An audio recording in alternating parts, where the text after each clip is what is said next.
Not a whole lot of things that put a big smile on my face. You know the ones that I'm talking about, the ones that go from ear to ear. But I'm about to explain some concepts and some things that actually do that for me. My name is Phil, and you are listening to The Lip.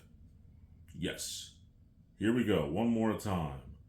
This episode, as you're going to be able to hear it, is going to be released on this week as I'm recording it. Only because, well, I'm doing these football picks, and it just seems like it makes a whole lot more sense in order to sort of release it the week of, so that I can actually give you an accurate assessment of the picks that I did last week, and I can give you the ones that I'm going to give you for the week that's to come. Well, turns out this week's episode is going to be released on September 13th, 2025, which just so happens to be my little cousin Tiffany's birthday. And I just want to say this out there from my youngest daughter, Maggie. Say hello to the potato. Now, that's a little inside. I will tell you what or who the potato is on Monday. I believe that's September 15th. And I'm probably going to drop that bit of information on our Facebook page. You know the one, the Lip Facebook page. And as well, you could find it on this channel at Phil the Lip. Subscribe, leave a comment, and I will tell you who the potato is. Like how I did that? But there's also one other birthday this week. Turns out that September 12th, Friday, the Friday before this episode airs, just so happens to be my mother's 70th birthday. Happy birthday, Mom. But as far as things that put big smiles on my face, I think that 70th birthday is a pretty cool one. Hopefully I get to that point too. Let's just face it. It's a nice milestone birthday, and you gotta do something a little bit nice, right? I think so. And we've been putting off a trip to, of all places, Outback Steakhouse for a while. And we're going to change that this coming Sunday. But now, for the episode that is about things that make me smile. Like I said, it's going to be a lot of concepts and specific things at the same time. Like, for example, hopefully I get time to do all the stuff that I was going to do, but if not, there's some honorable mentions that make me smile. I mean, obviously my cereal box collection is one of my very favorite things, if not my very favorite thing. Truth be told, if I had to pick one thing to save out of the fire, even if I wouldn't be able to gather up all 1,030 cereal boxes that I have at the moment, I would absolutely go get my list. Yeah, I have my cereal boxes all in a list, and that list is probably my favorite thing because it shows every single cereal box that I do have. And I think that that would be something that would be an honorable mention on this episode. Of course, I also like wrestling a lot, and well, just saying, every single time I sort of pull that sucker out over there, it kind of puts a big smile on my face too. A big time honorable mention. And his friends, which are in the back. But we won't go into that right now. What we're going to do is say, well, fill in the blanks. What blank will I fill in today? What is the thing that happened last week that put a big smile on my face? Well, football season has returned. That is clearly the blank that needs to be filled in. What happened last week that put a big smile on my face? Football season's return. Now we're going to jump right in. I'm going to ring that bell and start the main event. Right here, right now, as they say on a certain wrestling program. Let's see. I'll start with the one that's saddest, but it still brings me a great deal of joy to think about. It's something that no longer matters, but it's something that was really fun for me for many years. And then, of course, in the last, I'm going to say, maybe a little more than 10 years, it was gone. And that was every August, the new Madden game would come out for the year. And what that did was it drove lots of guys, lots of girls who love to play Madden to your GameStops in the mall, to specifically, that's one of my favorite spots to go get it. It always was. And, well, no longer will be, but it always was my favorite spot to go get Madden. And I'm what I would call a late guy to the party of Madden because I was a person who really liked the Sega versions of their football game at one time when it came out. And then I was a big time guy for Game Day, which only lasted a few years. But I was really into Game Day before, as I like to say, I smartened up and no longer mess with PlayStation anymore. But that's another story all on its own. We'll have to get to that. In fact, I might use that for story 42 as I think about it. I should write that down right now because it definitely makes a lot of sense. I think I will. I'll do that. Make a note. Story number 42 needs to have the episode about PlayStation. Yes, I'm writing that down right now.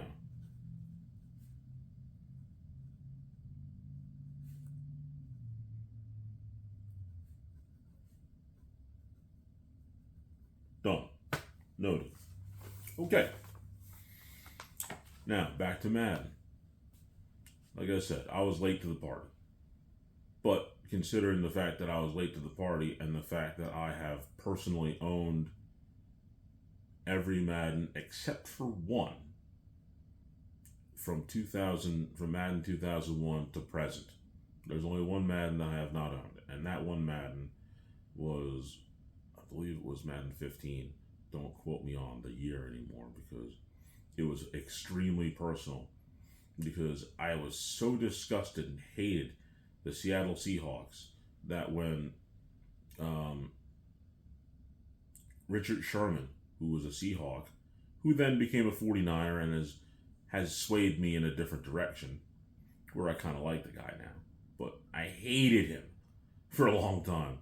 And I hated the Seahawks. And I hated them so much for defeating the 49ers in the NFC Championship because of what I believed was a pass interference call, that as soon as the Madden game came out with Richard Sherman on the cover, I refused to buy it that year.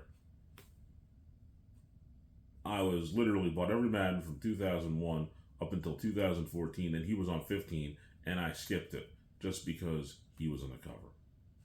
I adamantly refused, and some people would be like, "You're kidding, you just didn't buy it because of the cover guy?" You got that right. I didn't buy it because Richard Sherman was on the cover. I played the old Madden 15, I believe it was 14, until the wheels fell off. When Madden 16 came out, I then bought the new one. But I refused to buy the one that had Richard Sherman on the cover. Refused. Only one I've done that with. And from that point on, I've had all the other ones since, to the current one, 25 and 26, right now, 26. But of course, the difference was not necessarily even the game, because generally speaking, they would tweak a thing here or there during the franchise mode. But the thing that put a smile on my face was going to get the game. You would go and put your pre-order in when you knew it was coming out, sometime around June, sometimes July, give or take. And you'd put the pre-order in. And then you'd be anticipating the moment when it was the day the game was going to release. And that's where the magic happened. You would then go to GameStop, and there would be a big line of people before the game was released at midnight. And what the people at the store would do, they would turn this into one of the greatest sports video game parties you could think of. There would usually be pizza, there would usually be chips, there'd be drinks, there'd be people playing the old version, there'd be people who'd have the kiosk open up and they would start letting you play the new version on the kiosk. It was a place where you could mingle amongst other Madden fans and you would talk about your favorite players and who you like for the next season in real life. And it was a little party. And it was all devoted to the fans of Madden. And it was just great. In fact, I have a story, one of my favorite stories was I had a neighbor at one time when I was living in New Jersey. Big guy, 6'5" at the time, 330, 340. Big, strong dude, right? And both of us were into playing Madden. I didn't know he had gone to the same place to go buy mine, but it turns out that when we were there at the same time, I, that year, made a mistake and I didn't put a pre-order in, so I would have had to wait until all the pre-order people went and picked up their game.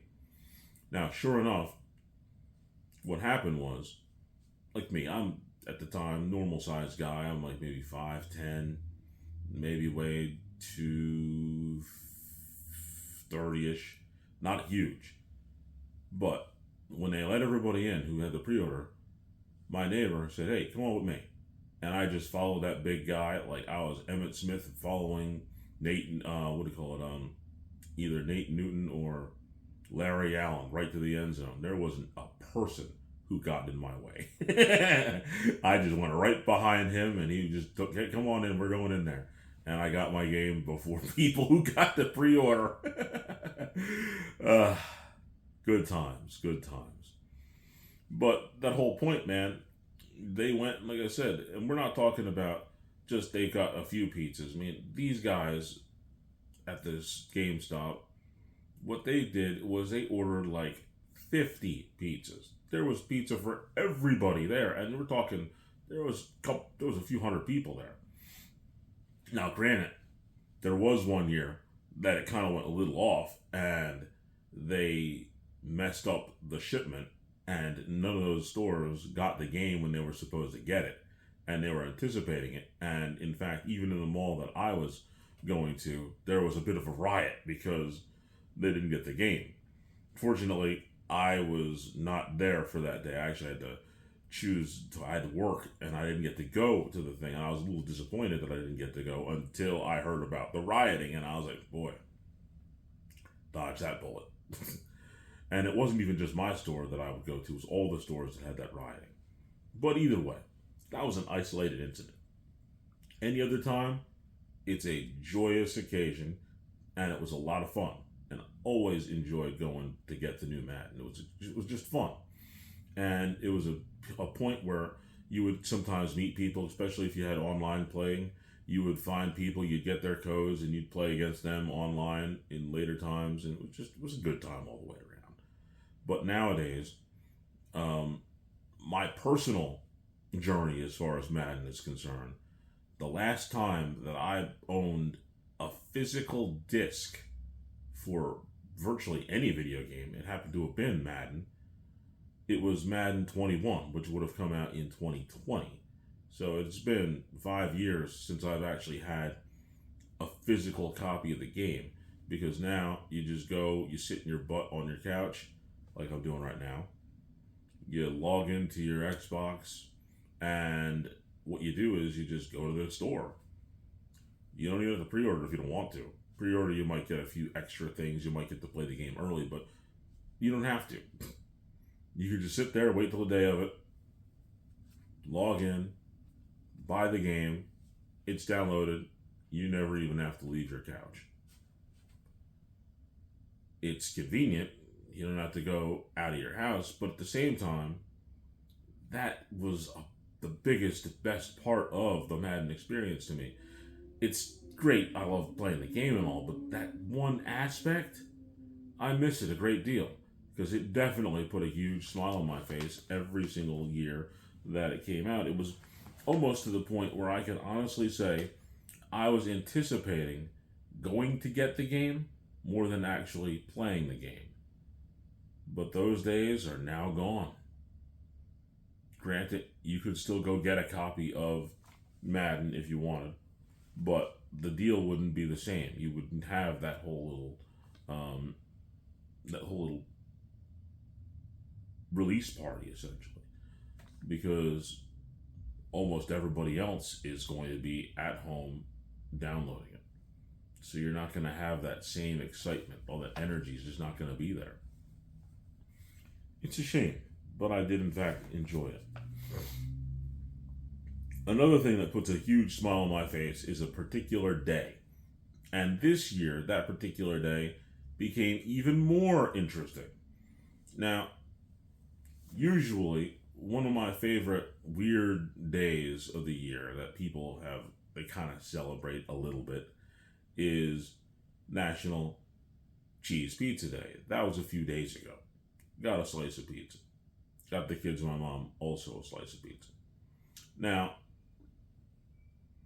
the day in particular that I'm talking about, even though I love pizza so much, is National French Fry Day. Love French fries. And a lot of places like, say, McDonald's or Wendy's and, I'm missing one. And it's terrible because they have the really good big fries. Why can't I think of the name of it? It's terrible. But they have the Fry Lovers fries, and they give them away cheaply. And of course, up here in Philadelphia area, you can go to Chickies and Pete's, and they always give away fries on Friday for $1. Usually they're much more than that, but you can get them for $1. And you just have to go and say, hey, I'd like X amount of fries. Boom, they give them to you for $1. It's great. Now, another day that I really like is July 11th. Why does that matter so much? Because if you break it down into the numbers, those numbers become 7-11. And on 7-11, July 11th, between the hours typically of 11 o'clock in the morning till 7 o'clock at night, 7-Eleven gives away free small Slurpees all day long. Now, am I going to lie to you and say that I would go to my local 7-Eleven, partake into a free Slurpee, and then go about my business? I could say that, but I'd be lying to you.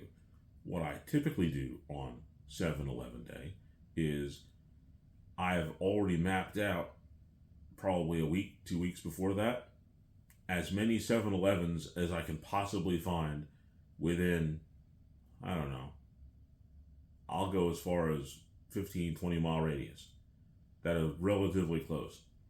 And I will get a free Slurpee from virtually every single one of them. Now, granted, this year I hit them, but not as hard. I think we only got about 8 7-Elevens. But the fun of it was traveling from one place to another in order to get to the different 7-Elevens and get the different Slurpees. And typically, when I was younger, I would get maybe a Slurpee here and there and get the big one. And I would do that throughout the time until where I was living in Barnegat, the 7-Eleven closed. And then the only ones that I knew about were in Long Beach Island and in Manahawkin, which was still a little farther away from where I was up until I got into 7th and 8th grade. And even then, I didn't quite frequent 7-Eleven as much as I did Wawa at the time. So my Slurpee consumption slowed down considerably from about 4th grade until, I'd say, I don't know, maybe I was somewhere in my upper 20s before I started getting Slurpees because I started living closer to 7-Eleven. Now, having said that, yes, I did attack all these 7-Elevens, and yes, I got as many Slurpees as I could. Much like I do on the first day of spring, I go and attack Rita's. But we're not talking about Rita's, and we're not talking about pizza of all things. We're talking about the fact that 7-Eleven Day is July 11th, and how much I enjoy not free, but National French Fry Day. But it turns out that this year, these two things converged on the same day. How is that, you would ask? Well, 7-Eleven can be any day of the week. Doesn't matter. But National French Fry Day is a play on words, not just a food. Now, you have French fries, but now you consider it like this. Break the whole thing down. French Friday. Friday. National French Fry Day is always on a Friday. So it turns out that July 11th happened to be a Friday this year. So the convergence was there. The moon and the stars and all the planets aligned so that you could get free Slurpees and cheap French fries on the same day.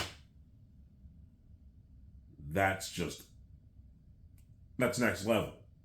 So of course, I wisely spent my time and gas money going to a variety of 7-Elevens, and because of all places this time, Chickies and Pete's fries were just super good this time. I don't know why. It just seems maybe it was the price tag that made them even better than they usually always are.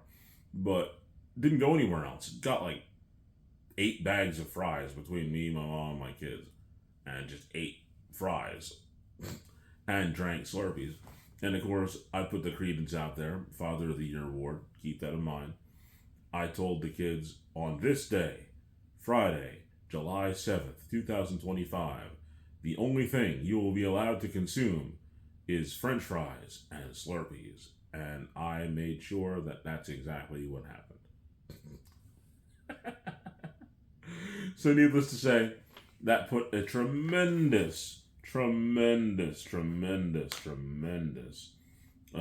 smile on my face. All right. Another thing that put a big smile on my face.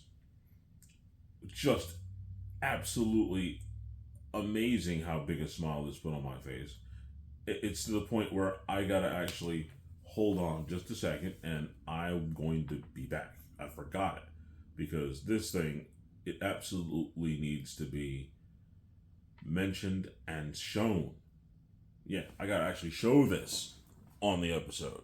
Hold on, I'll be right back.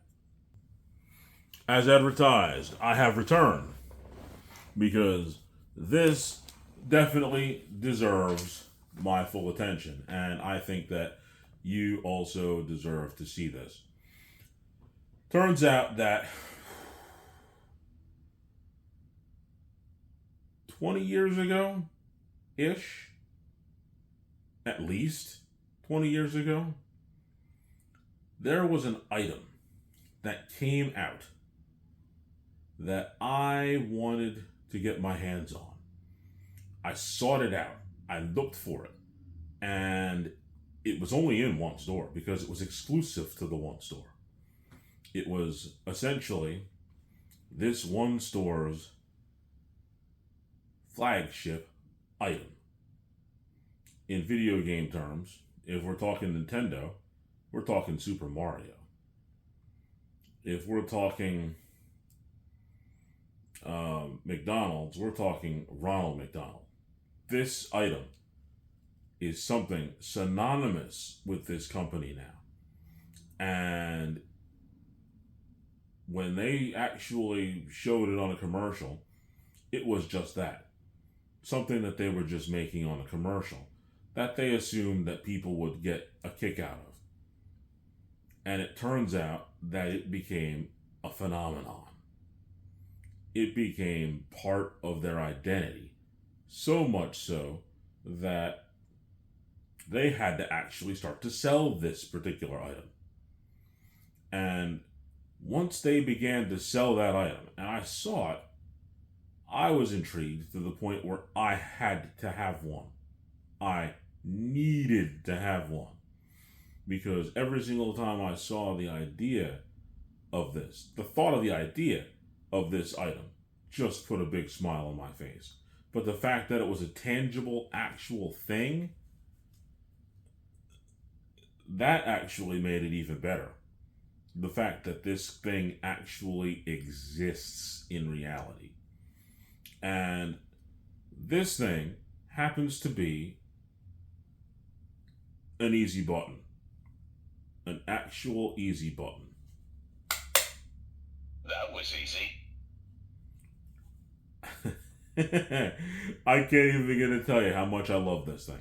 And I can promise you that it was worth every single second of the 20 years that it took me to get my hands on it. Essentially, waiting for it.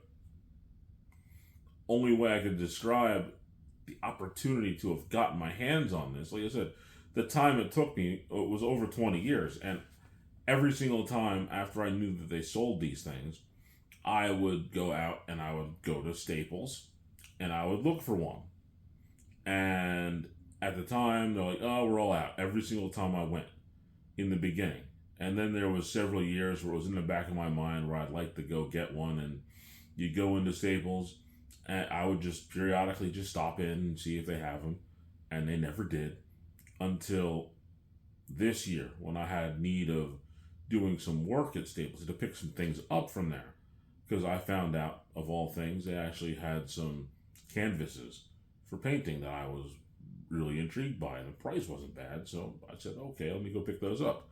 And in the process of doing that, they had the promotion again. And they had a handful of them, just a couple. And as soon as I saw them, I'm like, oh, I got to get that. No doubt about it. The whole fact that I had to wait 20 years, I mean, really, I can only explain that time like this. I mean, gotta do it. That was easy. And here it comes. The easy button just intrigues me and it just entertains me. And these days, when I have something, because I only got it in August. Was it August? Yeah, it might have been the beginning of August. August 1st, I think it was. August. It was somewhere between the first couple days of August and the last couple days of July when I got it. And man, this little gadget puts a smile on my face. And like I said, sometimes you're in the middle of doing something and it's like, wow, that was kind of tricky.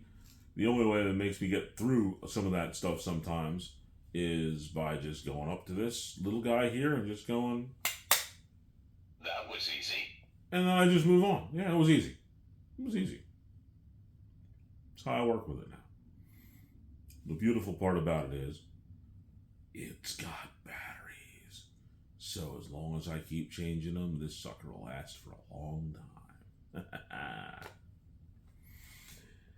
So without a doubt, that guy over 20 years has absolutely been one of my very favorite things that puts a huge smile on my face. Now, I know some of you who knew that I was a gym rat a few years ago. Unfortunately, because of my injury, I haven't quite gotten myself in the mode that I was in. And I'm glad that I didn't, because truthfully, my gym rat days were not about pleasure in any way. It was about pure and unadulterated focus. I did it because I had to do it. And I started doing it because I must do it. There was no, I'm going to the gym because I like going to the gym. No, no, no, no. I went to the gym because I needed to go to the gym. I was clearly a gym bro. I absolutely had the mentality of, sorry, Planet Fitness, I didn't display it as much, but my focus was always lunk. No doubt about it. No doubt. And I did my very best to just sort of suppress the lunk. So I can't say that going to the gym put a smile on my face because it never did. And I don't imagine it ever will. It's just if I do go back, which is possible, let's say, hypothetically speaking, I go back to the gym today, it would not bring me a lot of joy. I would be doing it as a chore. But of course, I would have enough focus to be able to be, well, I'm here, I've got to work. That's the whole purpose of this. It's not to be here for fun. I'm here to do work. And that's what gets me through the gym. Knowing what it is and using it for what it is. And that is the work aspect of it. But let me see if there's any other things. Well, I'll go to the honorable mention when I talk about things that put a big smile on my face. And I was hinting at the WWE Championship behind me over my shoulder here. Now, truthfully, that, my Intercontinental belt, and my US belt are absolutely things that put big smiles on my face for a multitude of reasons. When I was a kid, I always thought those things in wrestling, they were just the coolest things. I loved the belts. They were really cool. And I actually had one that I lost in a move. It was an old styrofoam belt. It was an Intercontinental belt because that was always my favorite belt. And it was gold styrofoam with like black plastic with gold writing on it. And it had the Intercontinental Championship, all that design on it. But it was made out of styrofoam and it had Velcro to hold the strap around your waist. Now, hindsight being 2020, I kept that belt from,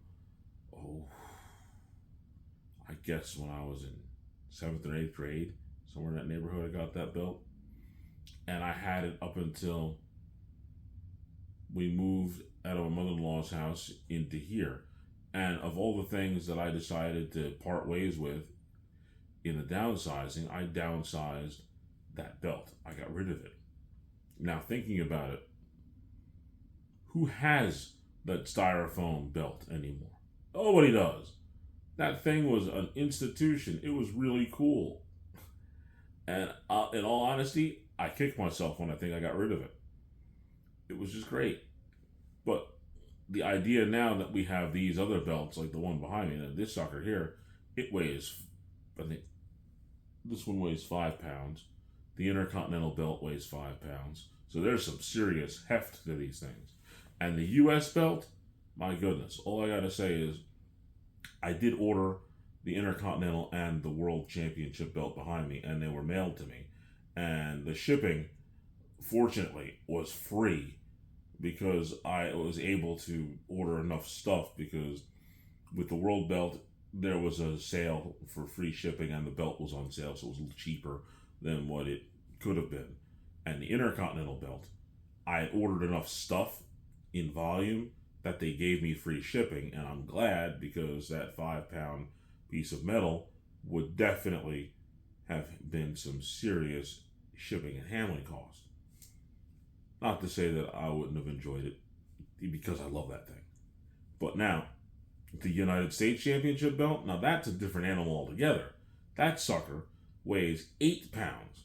If I had that thing shipped to me, just a rough estimate, it cost a lot when I bought it. Let's just say when I bought it at the WWE store during WrestleMania, it cost me, I might as well go ahead and say it, the US Championship was $450.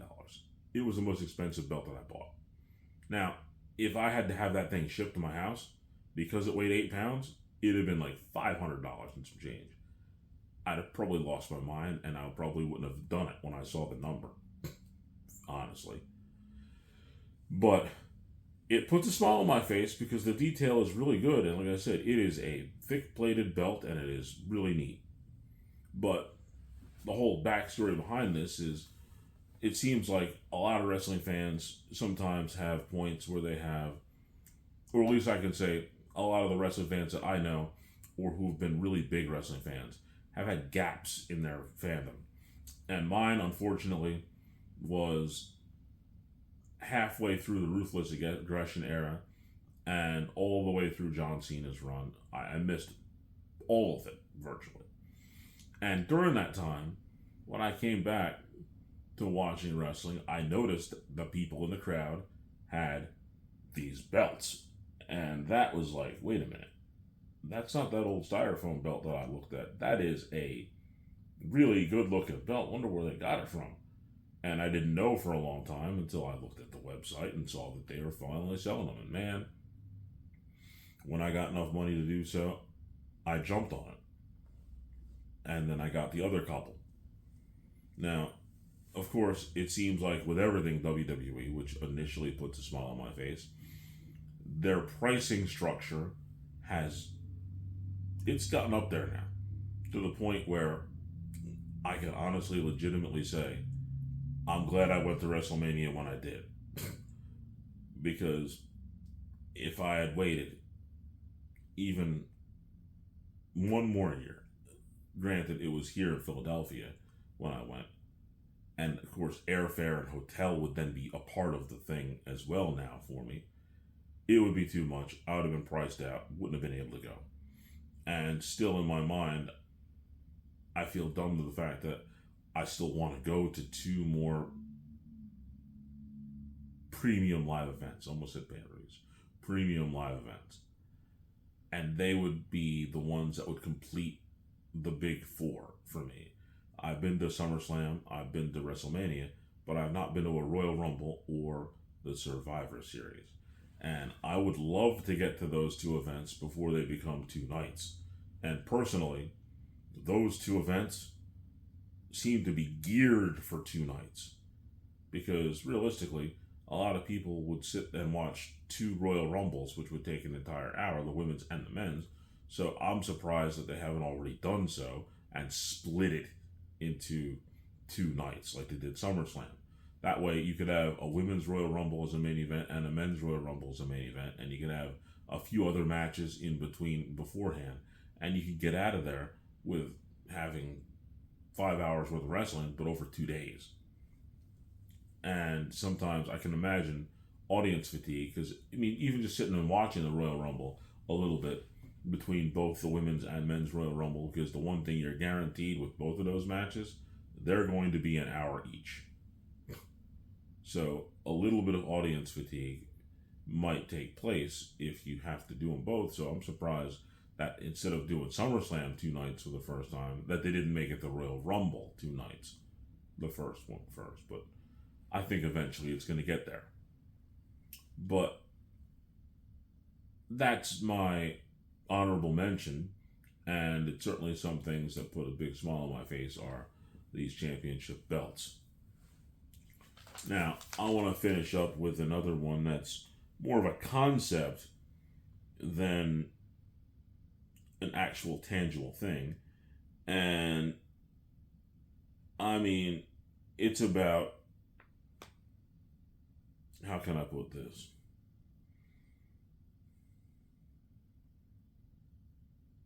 Seems like death is an offensive word.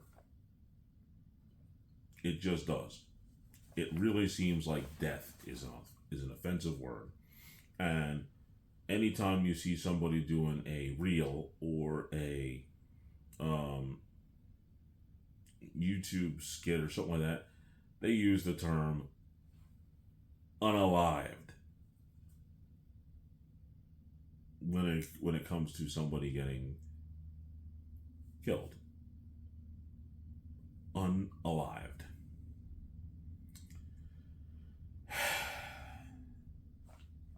That term just makes me go crazy. It seems like they're trying to go PC with everything. Unalived. I mean, truthfully, I can honestly say that Sean Ben, I always say his name weirdly, when he was playing Odysseus in Troy, and they were talking about Agamemnon's brother, Menelaus, who was dead, Sean Ben had the best line of all, when it comes to death. I'm going to paraphrase it. It's not an insult to say that a dead man is dead.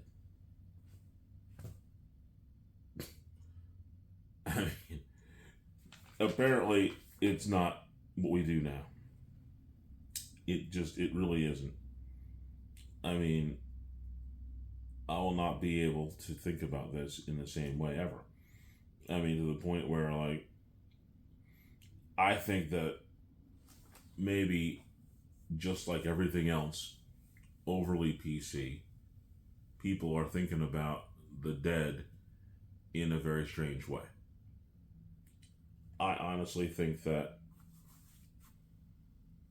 the idea of the unalived thing just seems strange to me. But I'll play ball. I will. I will play ball with that. And I'm about to. Right here, right now. I'll play ball with it. Because I don't want to offend anybody dead. I don't. So, I've come up with a few very interesting ways to put it. Now, I know that my grandmother has passed away, and several of her family members have passed away in the last decade or so. And I might not consider them dead anymore. But what I will consider them are these terms: life challenged. My grandmother is now life challenged. Or you could say living challenged. You know? And another one that I found very interesting that I thought about, we could use living impaired. They have a problem with life. So they're life challenged, living challenged, or living impaired. We're not saying that they're dead or have been killed.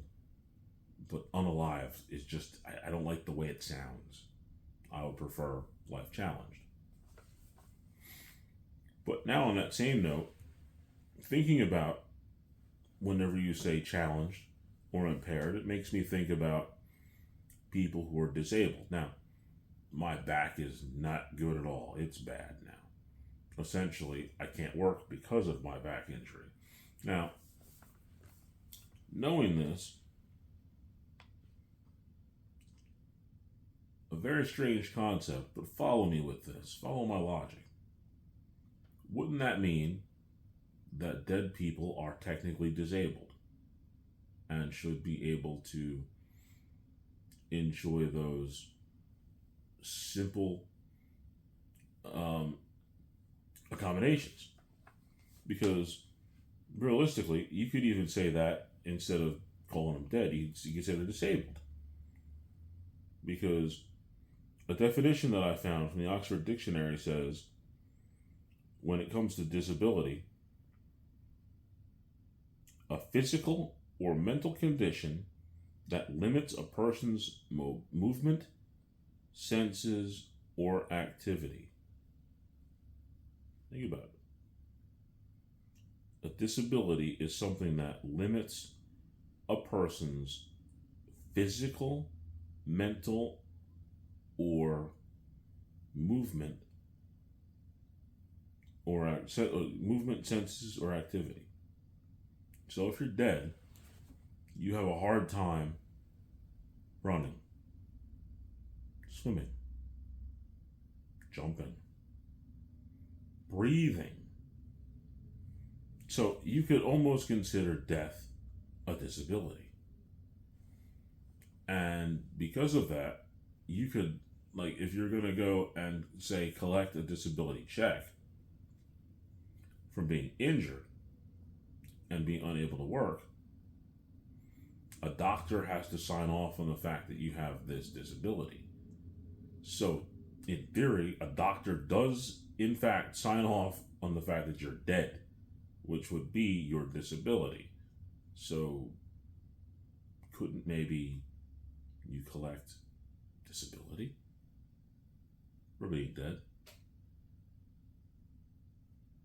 It's a stretch, I know, but it's a stretch that I find very, very strange. But it puts a smile on my face to think about it, because the fact that the term unalive just bothers me so much. I had to make it make sense to me. That's how I do it. It's the only way I could make it make sense to myself. So, whether you like it or not, it puts a smile on my face. And on that note, I am going to end the main event.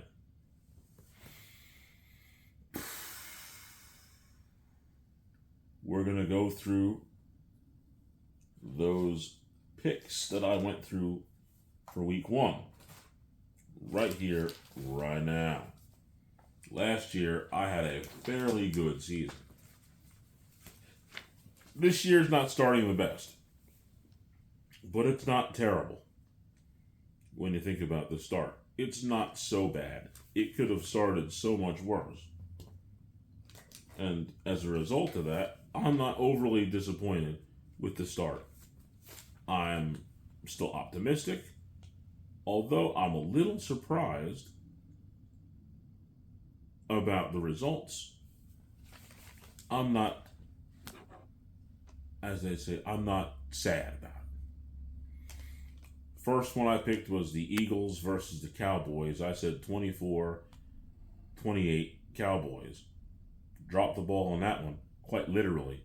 Had CeeDee Lamb not dropped a few passes, maybe my score would have held up, and maybe the Cowboys would have won. But it didn't. Instead, Eagles 24, Cowboys 20. I lost that one. Detroit Lions, I expected them to run away with it against the Packers. I said 35-17. The actual score, Packers win 27-13. Now, another one that actually was just a bummer. I expected the Jets to actually beat the Steelers 17-14, when in reality, the Steelers edged the Jets 34-32. I expected those two defenses to do a lot better than they did. Instead, the offenses played really good, but I still lost nonetheless. Steelers won 34-32. And then, of course, the pick that was the most happy and entertaining for me was I picked the 49ers to win 24-20 over the Seahawks, and they did in fact win 17-13. So that was a feel-good one. And then the one that I just sort of knew was going to happen, I expected the Commanders to destroy the Giants. I said 38-10, 21-6. That's still pretty much beating them down. So I ended up week 1, 2, and 3. Not as bad as it could have been, but still not. It's not bad. I'll take that. But now week 2. This is going to be a lot of fun. Week 2. I have the Commanders beating the Packers 28-14.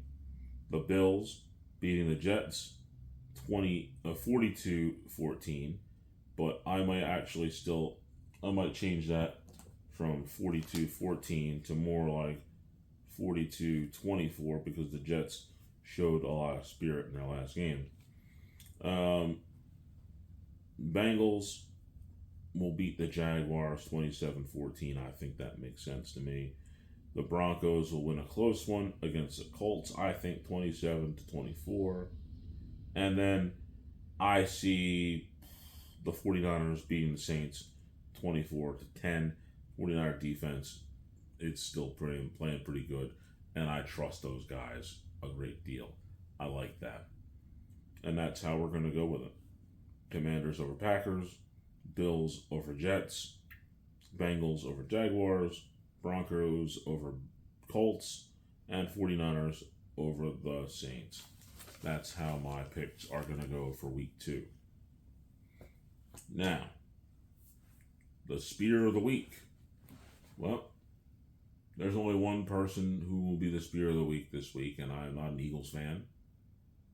And people will think that this spear of the week is because I'm not an Eagles fan, but it's absolutely not. Defensive tackle Jalen Carter spat on quarterback Dak Prescott of the Cowboys. That's disgusting. It's just disgusting. Literally disgusting. It's horrible. Why would you do that? Why? There's so many reasons why you shouldn't do it. And the biggest one is because it's just the worst thing you could do to somebody. Now, when he spat on Dak, he didn't just spit on Dak Prescott. He spat on his entire team because like I said before, had CeeDee Lamb, the wide receiver for the Cowboys, not had a little bit of a Butterfingers thing going on, the Cowboys were running the ball pretty good against the Eagles without him in there. And if CeeDee Lamb made a few of those catches, Cowboys win that game. Period. They win it. And there's not a thing that they would have been able to do about it because Jalen Carter was in the showers. So without doubt, he cost his team dearly, and he almost cost them a game. But it ain't over yet because I believe that they play Kansas City next week, the Jets. The Eagles. And Jalen Carter is essentially going to NFL court because he was ejected from that game against the Cowboys in 4 seconds of the game. And now the question becomes, I don't think it should be if he gets suspended. I hope he does. He deserves it. But my question is how long he gets suspended for. And for that thing, and I think it might have been, I don't think he's done anything crazy like that. I don't think he's had too many of those roughing the penalties. In fact, he's one of the best players in the league. I believe that this may be a first-time offense, and he may be able to get a bit of a slap on the wrist, but I think he should definitely lose a game or two. At minimum, I think he should lose at least one. But because, like I said, because it was a first offense, I don't think he should lose more than 2. And I would root for him to only lose 1. But if he did lose 2, so be it. He did something very terrible. But of course, it's not going to be one of those ones where he's going to lose half a season. Because, like I said, I don't think that he has a history of this or of bad behavior. So realistically, he made a serious lapse of judgment. Granted, there's not much you can say in his defense. There isn't, because he's a defensive player and he literally walked over to the offensive huddle. What are you doing? It doesn't matter what they said to you or how they acted. You are a defensive player and you moved to your opponent's offensive huddle. You, by yourself, walked over there. The referee knew that there was nothing good that could happen, and he was right there before it even happened. So you knew that whatever you were about to do was going to get you in some sort of trouble. At the very least, he probably would have got a flag for something. That's inexcusable. Jalen Carter, absolutely the spirit of the week. Now, it's that time to button up the show. I said it earlier, and I'll say it again. Like I mentioned that my cousin Tiffany's birthday was on the day of the release of the show, September 13th. And I mentioned that my daughter said to tell Tiffany to say hi to the potato. Now, like I said, if you subscribe to @PhilLip and leave a comment, I will tell you who or what the potato is. If you join us, the Facebook group, the Lip group, join us. There's always room for one more. If you leave a comment and ask, who or what is the potato? I will answer that question. But you got to join the group. Or you should subscribe to @PhilTheLip so you can get all these videos that I've got here for the show. And you'll be informed about all that good stuff going on all at once. All at the same time. Life is good. Watch watch just came off. Totally unrelated. Got that fixed. But truthfully, join us. Join the Lip Facebook group. Subscribe to @FillTheLip, the YouTube channel that the show is on. And on Monday, I will be posting who or what the potato is. Now it's time for the words of wisdom. Now, this is the first time I've actually shown the fact that, well, I have these words of wisdom written down on laminated sheets of paper here. Now, I think it's backwards, so you're not going to be able to read it. But the words of wisdom, all of them, every single time I've given you words of wisdom, they're on these laminated pieces of paper here. This set of words of wisdom is very simple to people who, well, let's just put it this way. You can use this set of words of wisdom in a lot of different ways if you're smart enough to think about it. And most of the people who would listen to this show clearly are smart enough to read between the lines and see things for what they are. The words of wisdom are, you never have to fix a window if you don't throw a stone through it. One more time. You never have to fix a window if you don't throw a stone through it. Now that has a lot of applications. If you really think about it, it's actually pretty clear. But speaking of clear, clearly this episode is at its end. So the only thing I have left to say to you all is, my name is Phil, and you've just listened to The Lip.